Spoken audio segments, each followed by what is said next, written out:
po humihingi ng tulong para kami bigyan po ng aming sapat na kakainin po. Ay, paano nakakilala ko? Di ba si Flo Delisa yun? Oo nga po. Ito yung na natin dati, di ba? Ano kaya ginagawa dito? May dala pong timba eh. Oo. Mamaya tanongin natin pag malapit na siya, ha? Opo. Ay! Flo! Flo Delisa! Oh, saan ka galing? Labandera po ako. Ay, yan ang sideline mo ngayon. Ay, kasama mo mga anak mo. Opo, kasi po wala pong magbabantay sa amin po eh. Ayun, dalawa bang anak ba yun? Dalawa? Tatlo po. Tatlo na, sana yun? Nag-aaral po. Ayun ba pinagkakakitaan mo ngayon? Opo. Kasi galing ako dito sa Happy Town, nagalo-halo ako.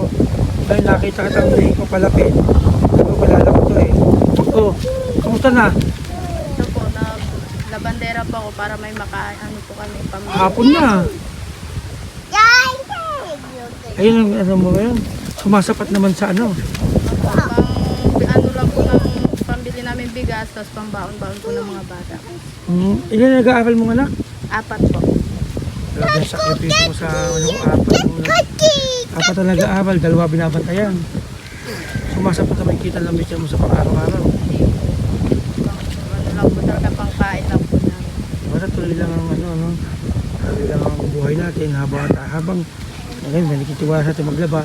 Tuloy mo lang ang paglalabada mo para makaunahon tayo. Tapos kasi ang natin yung mga bata. Pero bakit mo naman isipan maglabada? Para po pangbili po namin ng bigas po at kailangan po ng baon ng mga bata. Hindi po kasi sapat yung kinikita ng asawa ko po, tsaka hindi rin po yung kinikita po ng asawa ko ay pambili lang po ng aming pagkain, tapos pambaon po sa mga bata, kaya po hindi po sapat yung aming. Oo, talaga nararamdaman ko eh.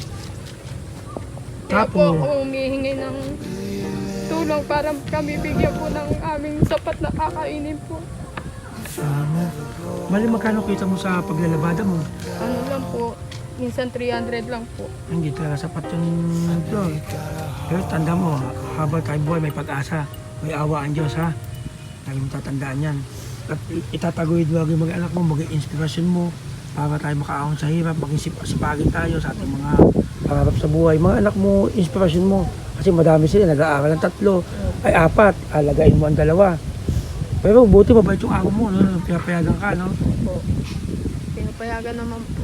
Ngayon, nakita tayo, eh di, bayad niya, bukas pa.